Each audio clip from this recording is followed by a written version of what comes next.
adalah untuk mempresentasikan hasil bacaan buku non-fiksi yang telah saya baca yang berjudul Atur Saja Bagaimana Baiknya Dialog, Bukan Jalan Yang Salah Tapi Hatimu Yang Mulai Lelah.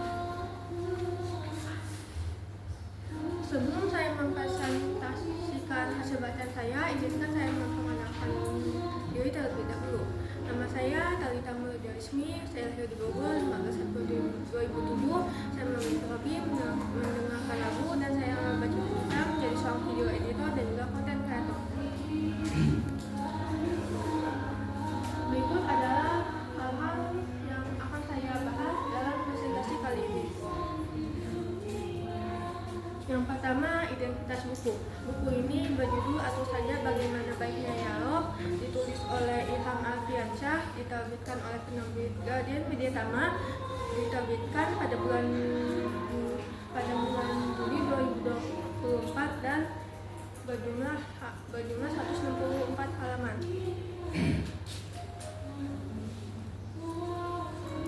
Sebelum saya membahas isi buku, izinkan saya memperkenalkan profil penulis. Penulis dari buku Atur Saja Bagaimana Baiknya itu adalah Ilham Alfiansyah atau lebih dikenal dengan sebutan KEHAM, yaitu nama pena dari Ilham Alfiansyah yang artinya ketenangan hati manusia. Buku Atur Saja Bagaimana Baiknya Dialog ini adalah karya pertama dari Ilham Alfiansyah, dan dia tidak hanya bercita-cita untuk menjadi penulis, tapi ia juga ingin menyembuhkan hati orang-orang yang merasa sakit dan merasa kehilangan dirinya sendiri.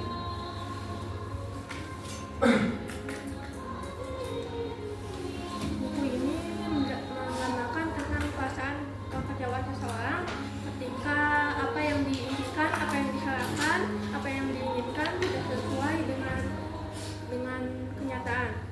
Seseorang yang merasa kehilangan arah, seseorang yang merasa rumahnya tidak baik-baik saja, yang akhirnya harus menerima keadaan dan menerima takdir yang telah ditentukan.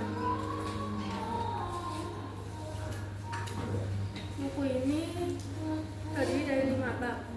Bab pertama membahas tentang dunia dan kematian, bab kedua membahas tentang luka yang menyakiti, bab yang ketiga membahas tentang sebuah rumah, dan bab keempat membahas tentang hati laki-laki dan perempuan, dan bab yang terakhir aku kembalikan padamu ya Allah.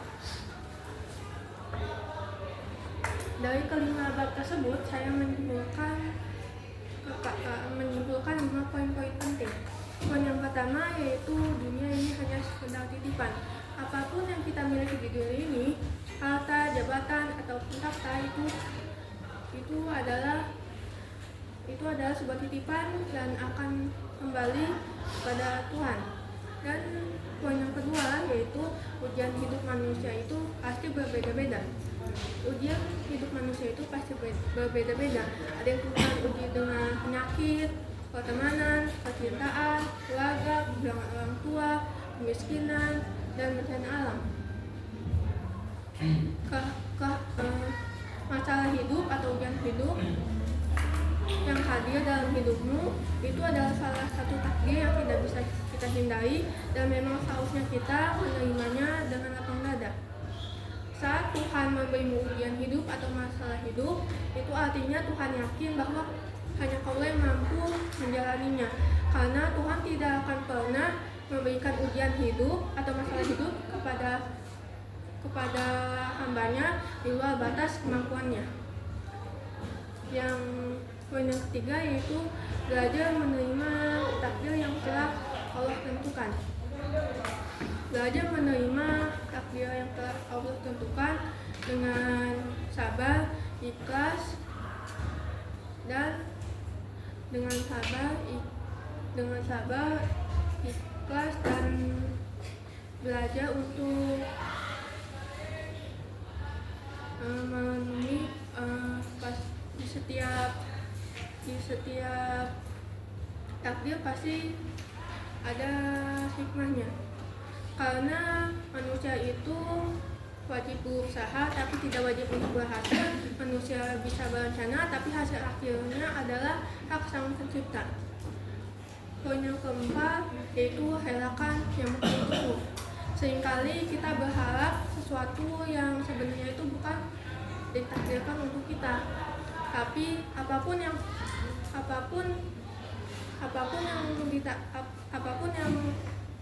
ditakdirkan untuk kita itu pasti akan datang kepada kita. Dan apapun yang tidak ditakdirkan untuk menjadi milik kita itu akan hilang dengan sendirinya. Dan yang kelima, cintailah takdirmu sendiri. Yaitu takdir itu memang milik Tuhan, tapi usaha dan doa adalah milik kita. Kita bisa mengubah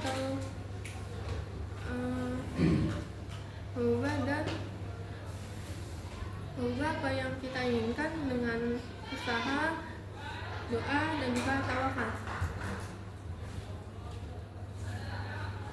Kelebihan dari buku ini, yang pertama, menurut saya desain sampulnya menarik, yang kedua, bahasanya mudah dipahami, dan yang ketiga, banyak kata-kata motivasi. Dan kekurangannya menurut saya temanya bervariasi, yaitu halamannya yang terlalu sedikit. Ada dua kutipan favorit dari saya dari buku ini. Yang pertama, sampai waktu nanti kau akan bertemu dengan berbagai hal yang kuinginkan. Namun untuk sampai ke sana kamu perlu jatuh, hancur, menderita hingga kehilangan dirimu. Itulah harga yang harus kau bayar untuk sebuah harapan. Maknanya adalah untuk mencapai sebuah harapan yang kita inginkan itu tidak melalui proses yang mudah, tidak instan, tapi kita harus berlatih, harus berjuang hingga kehilangan dirimu sendiri. Dan kutipan favorit saya yang kedua yaitu untuk kita yang kayaknya sedang mencintai orang lain, dapatkanlah cintanya sewajarnya, agar tak banyak luka yang kau dapat ketika nantinya takdir tak membersamaimu dengannya. Di dunia ini ada banyak manusia, kau tak perlu khawatir akan cinta yang telah membuatmu kecewa. Maknanya adalah mencintai seseorang itu memang indah, tetapi ketika berlebihan itu akan membuat kita kecewa ketika